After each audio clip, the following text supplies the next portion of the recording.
on va apprendre à montrer qu'un triangle est rectangle ou non.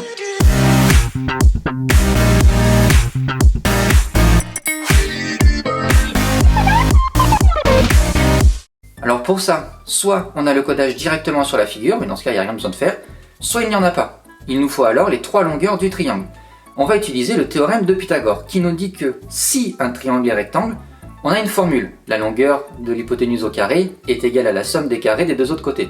Nous, on peut faire l'inverse. C'est-à-dire qu'on va prendre cette formule, on va vérifier si elle fonctionne ou non, et dans ce cas, on aura notre conclusion, soit le triangle est rectangle, soit il ne l'est pas. Premier exemple, on a un triangle ABC, on ne sait pas s'il est rectangle, mais on connaît les trois longueurs de ce triangle. On va prendre la plus grande, la longueur AC.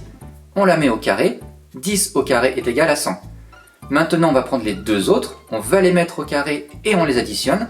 Là encore, on trouve 100.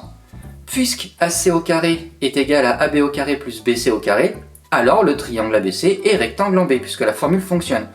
On a utilisé ce qu'on appelle la réciproque du théorème de Pythagore. Deuxième exemple. Cette fois-ci, on a un triangle MDR.